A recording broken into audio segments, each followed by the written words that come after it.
Hello students, स्वागत है आप सभी का क्लास 11th में। जैसा कि आप लोग सभी जानते हैं कि आपकी अर्धवार्षिक परीक्षा चल रही है और इसमें फ़िज़िक्स का पेपर होने वाला है।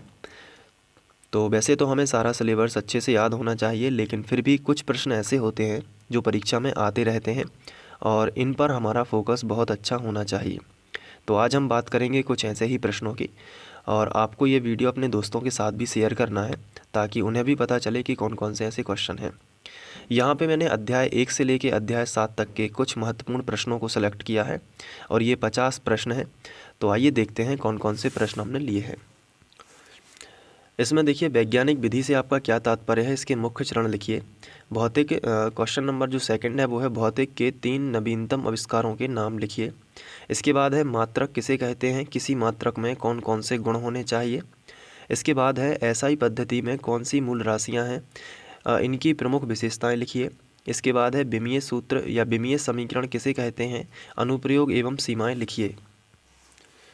इसके बाद है निम्नलिखित के विमीय सूत्र लिखिए। बल, बल आघूर्ण, संवेग, ऊर्जा, दाब, कार्य, जड़त्वाघूर्ण और आवेश। गारंटी से मैं कह रहा हूँ यहाँ पे कि विमीय सूत्र पूछे जाएंगे, तो विमीय सूत्र निकालना आप पे बनना चाहिए। और इसके लिए प्लेलिस्ट में वीडियो भी उपलब्ध है, यदि आप पे नहीं बनते हैं तो आप वो जाके देख सकते हैं।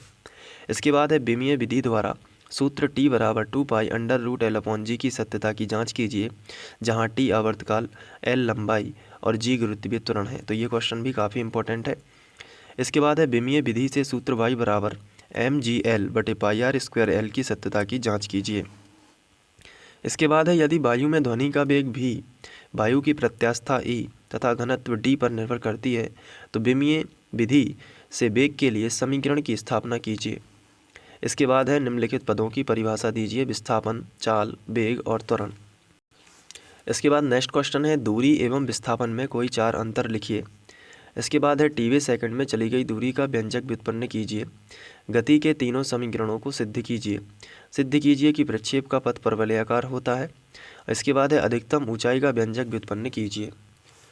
इसके बाद है उड्डयन काल का व्यंजक व्युत्पन्न कीजिए। फिर है सिद्ध कीजिए कि थीटा बराबर tan इनवर्स GT²/2r। ये देखिए, ये जो क्वेश्चन है, ये वाला क्वेश्चन NCERT का है, ये वाला भी है, तो इन दोनों को तैयार कर लीजिए। इसके बाद है विराम कोण किसे कहते हैं, इसका व्यंजक व्युत्पन्न कीजिए। फिर इसके बाद है घर्षण कोण किसे कहते हैं, इसका व्यंजक व्युत्पन्न कीजिए। विराम कोण और घर्षण कोण काफ़ी इंपॉर्टेंट होते हैं। इसके बाद है न्यूटन की गति का द्वितीय नियम लिखकर सिद्ध कीजिए, और है संवेग संरक्षण का नियम लिखकर इसे निगमित कीजिए। फिर है संवेग संरक्षण के नियम से न्यूटन का तृतीय नियम सिद्ध कीजिए, और इसके बाद है आवेग तथा संवेग में संबंध स्थापित कीजिए। इसके बाद है बंदूक का प्रतिक्षिप्त वेग ज्ञात कीजिए। फिर है रॉकेट नोदन क्या है, इसके लिए त्वरण का व्यंजक व्युत्पन्न कीजिए। इसके बाद न्यूटन की गति के द्वितीय नियम से प्रथम नियम का निगमन, रोलर को धकेलने की अपेक्षा खींचना आसान होता है, क्यों। परिवर्ती बल क्या है, परिवर्ती बल द्वारा किए गए कार्य की गणना। इसके बाद है किसी स्प्रिंग को खींचने में किए गए कार्य की गणना। ऊर्जा कार्य का मात्रक लिखिए तथा जूल एवं अर्ग में संबंध बताइए। गतिज ऊर्जा क्या है, इसका व्यंजक व्युत्पन्न कीजिए। इसके बाद नेक्स्ट क्वेश्चन है संवेग तथा गतिज ऊर्जा में संबंध। काफ़ी इंपॉर्टेंट क्वेश्चन है, आपको बहुत अच्छे से तैयारी करनी है इनकी। इसके बाद है संवेग तथा गतिज ऊर्जा में संबंध बताइए। इसके बाद है गुरुत्वीय स्थितिज ऊर्जा क्या है, व्यंजक लिखिए। इसके बाद है कार्य ऊर्जा प्रमेय लिखकर सिद्ध कीजिए। फिर है गुरुत्वीय स्थितिज ऊर्जा का गतिज ऊर्जा में रूपांतरण किस प्रकार होता है, व्यंजक द्वारा समझाइए। इसके बाद है शक्ति किसे कहते हैं, इसके लिए व्यंजक व्युत्पन्न कीजिए तथा विमीय सूत्र भी निकालिए। इसके बाद है एक विमीय अप्रत्यास्थ संघट्य क्या है, इसके लिए ऊर्जा हानि का व्यंजक व्युत्पन्न कीजिए। इसके बाद ऊर्जा क्या है, ऊर्जा के विभिन्न रूपों को समझाइए। फिर है जड़त्व आघूर्ण किसे कहते हैं, व्यंजक व्युत्पन्न कीजिए। इसके बाद है आघूर्ण संबंधी लंबवत अक्ष प्रमेय लिखकर सिद्ध कीजिए। इसके बाद आघूर्ण संबंधी समांतर अक्ष प्रमेय लिखकर सिद्ध कीजिए। इसके बाद कोणीय संवेग किसे कहते हैं, व्यंजक द्वारा समझाइए।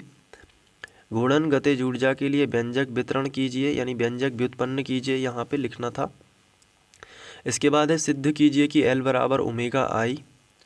इसके बाद कोणीय संवेग एवं घूर्णन गतिज ऊर्जा में संबंध बताइए। इसके बाद कोणीय संवेग संरक्षण का नियम क्या है, लिखकर सिद्ध कीजिए। फिर है गति के समीकरणों पर आधारित संख्यात्मक प्रश्नों को हल कर लीजिए। तो जितने भी गति के समीकरण पर आधारित संख्यात्मक प्रश्न होंगे आप उनको हल कर लीजिए। इसके बाद सार्थक अंकों को भी आपको बहुत अच्छे से सॉल्व करना है, यानी सार्थक अंक क्या है ये भी क्वेश्चन पूछा जा सकता है, या सार्थक अंक आपको दिए जा सकते हैं कि बताइए इनमें कौन कौन से सार्थक अंक हैं। तो सार्थक अंकों को यदि आपने पढ़ा है तो उनको रिवीजन ज़रूर कर लीजिए। तो ये 50 तरीके के प्रश्न मैंने आपको बताए हैं, आप इनको बहुत अच्छे से तैयार कर लीजिए। इनमें से आने की संभावना काफ़ी ज़्यादा है, और अर्धवार्षिक परीक्षा का पेपर देख के भी आपको पता चल जाएगा कि कितना आया है। तो आप निश्चित इनकी तैयारी कर लीजिए। ये बोर्ड परीक्षा यानी कि जो आपका फाइनल एग्ज़ाम होगा उसमें भी ये काफ़ी महत्वपूर्ण होंगे।